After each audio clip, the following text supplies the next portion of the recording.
नमस्कार, स्वागत आहे तुमचं. मी अनिता उमाटे बोलते. आज आपण मोबाईल थोडासा खाली झालेला आहे. हे बघा, मोबाईल सुद्धा मला लावताना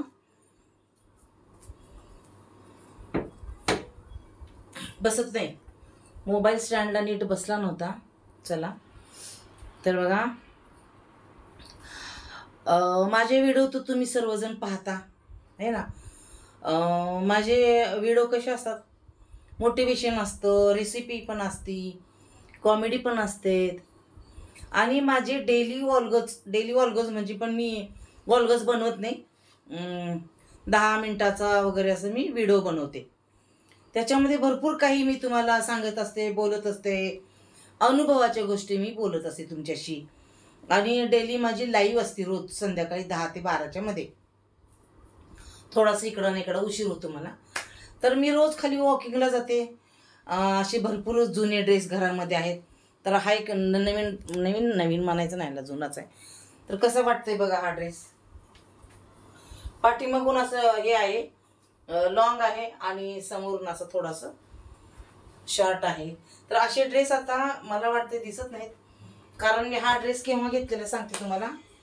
करोनाच्या काळात मी हा ड्रेस घेतलेला आहे बघा. म्हणजे ह्या ड्रेसला झाली 5 वर्ष.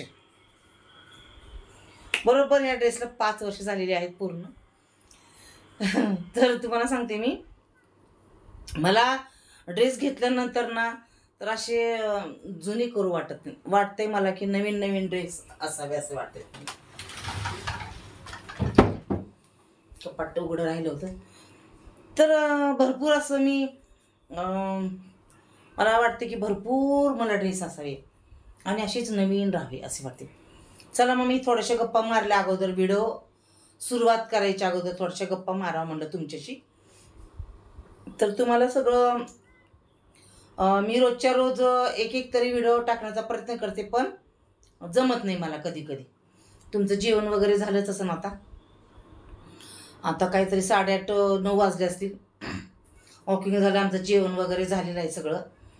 तर आम्ही खाली आता बसलो होतो मैत्रिणी बाजूच्या बिल्डिंगमध्ये. म्हणजे आमची सोसायटी सोडून दुसऱ्या सोसायटीमध्ये पण आहेत काही मैत्रिणी. चला मग असाच विषय चालला होता मैत्रिणीचा. तर मैत्रिणीचं त्या मुलगा लग्न वगैरे झालं. 8 दिवसामध्ये देवकार्य झालं, सगळं झालं. 8 दिवस त्यांचं घरामध्ये जे काय देवकार्य वगैरे कार्यक्रम सगळे झाले. 8 दिवस ती राहिली चांगलं घरामध्ये.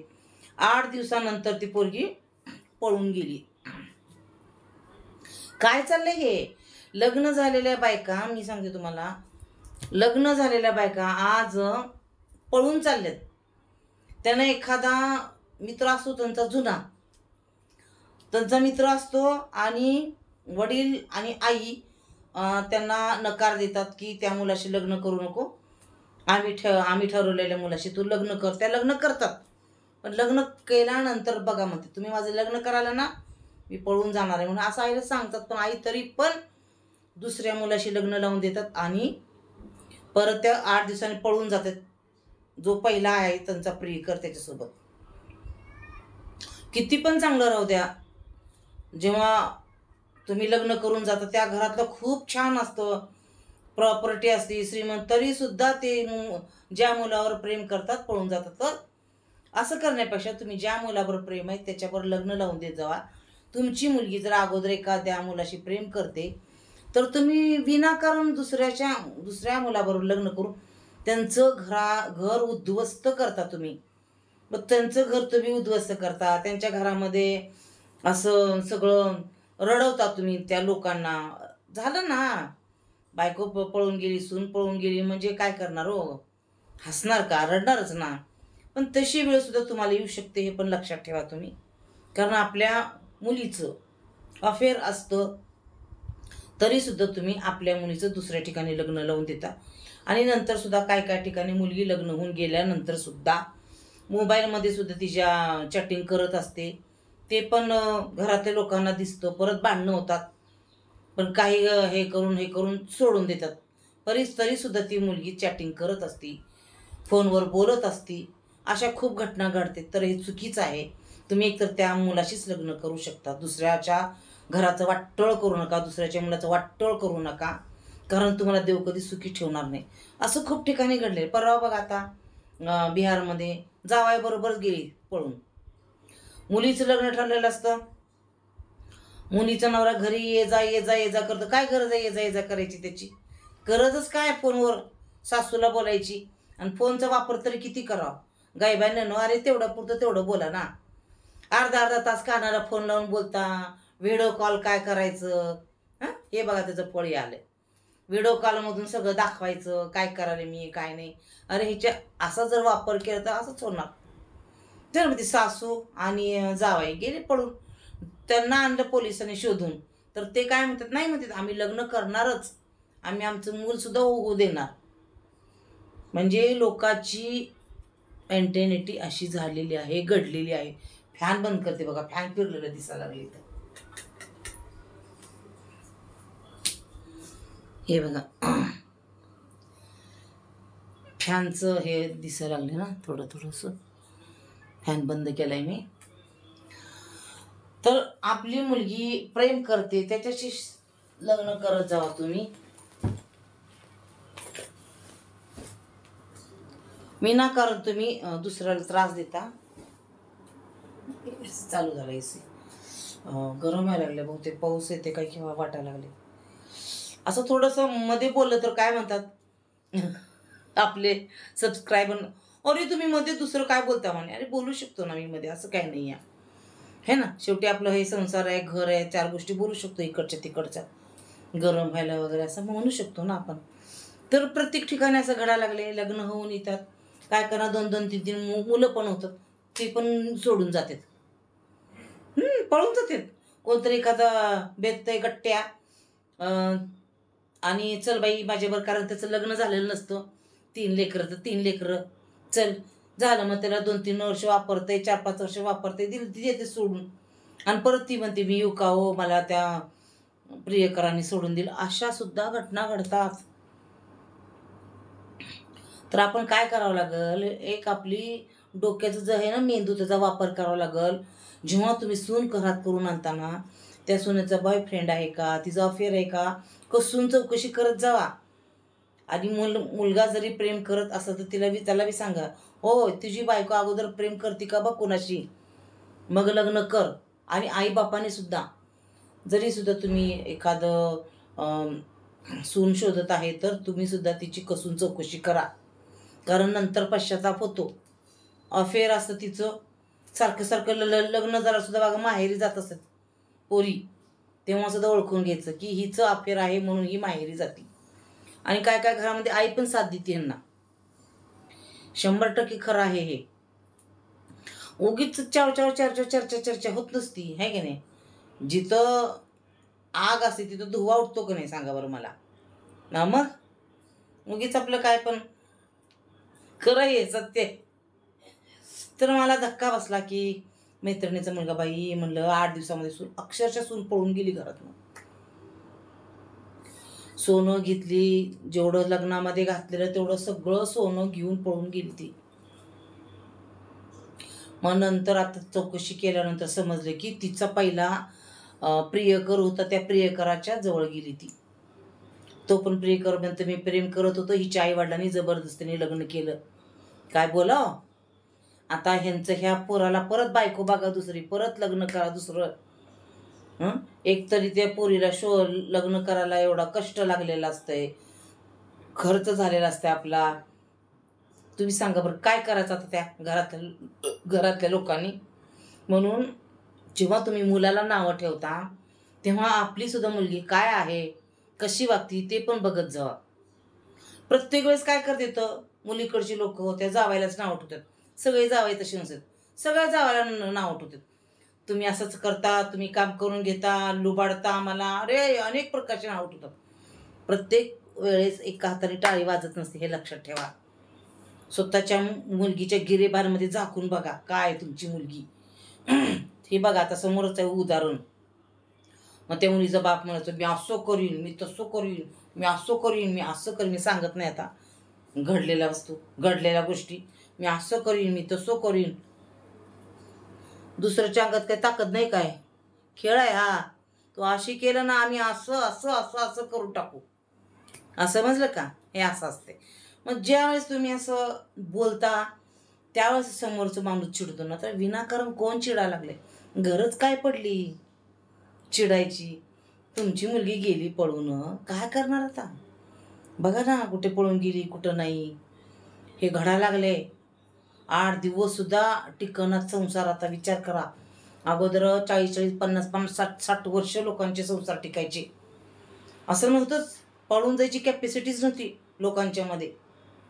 लग्न करायचं, संसार करायचा, आपलं घर दार सांभाळायची, सासू सासरे लेकरं सांभाळायची आपली. आता नाही. कुठले सासू कुठलं सासरा गेले उडत.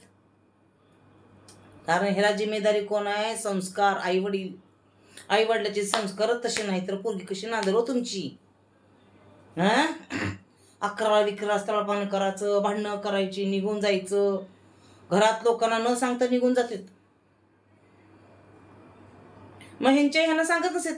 आम्हाला कसं सांगत होते? लग्न झाल्यानंतर कोणाला उलटं बोलायचं नाही, घर सोडून जायचं नाही, आपल्या सासूसासऱ्याचं ऐकायचं, लवकर उठायचं, स्वयंपाक करायचं, बाई संसार करायचं. तुला लग्न दिलं आता सोडून दिलं तुला त्यांच्या घरी. आम्ही माहेर आहे पण तेवढा पुरतं तेवढं आहे, येऊन कायमचं राहायचं नाही आमच्या घरात. ह्या अगोदर असं सांगायचे. आता लोकांची मेंटॅलिटी राहिलीच नाही तशी. ये बाई ये बाई आणि राहायचं असं आहे. काय झालं की ये निघून, काय झालं की ये निघून, भांडणं झाले ये निघून, कशाला राहते तिथं, बाई माझी नको राहू तिथं, ये निघून. मग सवय लावून घेतली. मग नंतर तर ना नांदायलाच नको वाटते. मग सासूची सेवा करायला नको वाटते, सासऱ्याची सेवा करायला नको वाटते. मग नंतर चिडचिड चिडचिड चिडचिड होते. कारण सवय लागलेली असती. पळू जायची. नंतर नको वाटते. अंगाला जळ नको, संसार नको, काय नको. इगो, घमेंडी, अरे काय कामाचं नसतं हे. झरझर उतरून जाते एक दिवस. समजलं का? आणि देव तसा करतच असतो. ती वेळ देतोच तुम्हाला. समोरच आहे उदाहरण. आज न उद्या तुम्हाला जावा येतील, तुम्हाला सुना येतील, मग कळल. आणि बरोबर देतो ते देव. जावाई त्याच्या घरची लोक. बघा ना तुम्ही जसं खेळ करताना लोकांचा, तसं तुम्हाला देव देतो. जावायचा मान राखावा लागतंय. अजून कशी मिळते ते वेगळे. तुम्हाला पण तसंच करते, दाखवते ते आतनं वेगळंच निघतं परत.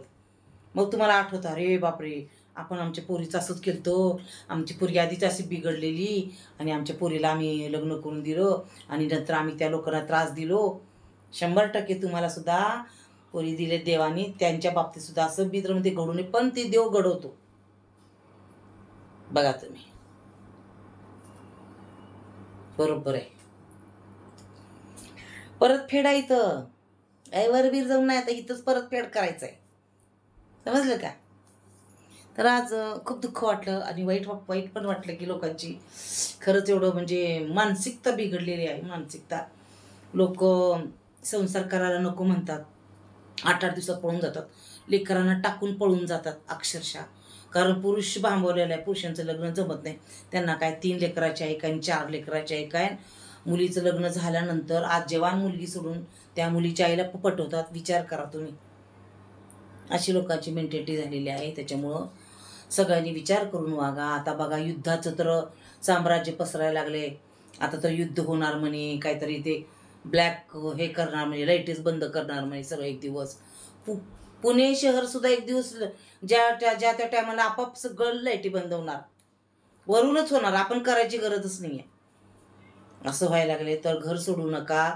घराच्या बाहेर म्हणजे लांब प्रवासाला फिरायला जाऊ नका. बाहेर एकदम फिरायला जाऊ नका. कुठं थंड हवेच्या ठिकाणी म्हणा, इकडं तिकडं अजिबात जाऊ नका. आपल्या सिटीमध्ये कामाला जावा, घरी या, निवांत बसा. हे सगळं थंड होईपर्यंत, शांत होईपर्यंत काळजी घ्या स्वतःची आणि आपल्या परिवाराची काळजी घ्या. आपल्या परिवाराला सुद्धा लांब कुठं जाऊ देऊ नका. मंदिरच्या ठिकाणी सुद्धा कमी जावा.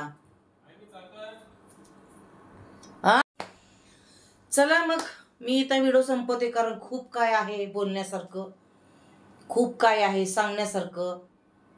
आजकालची पोरं नशा करायतेत, नशेच्या आहारी पण गेलेत आणि पोरी पळू पळू चाललेले आहेत.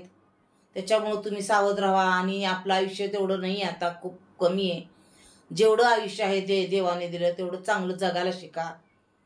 चला, एवढं सांगायचं आहे मला. जर तुम्ही व्हिडिओ नवीन असाल आणि व्हिडिओ पाहत असाल तर व्हिडिओला नक्की सबस्क्राईब करा, लाईक करा आणि शेअर करा. आणि व्हिडिओ जर आवडले तर सांगा तुम्ही, ताई तुमचे व्हिडिओ खूप छान असतात, आवडतात म्हणून. बाय, चला.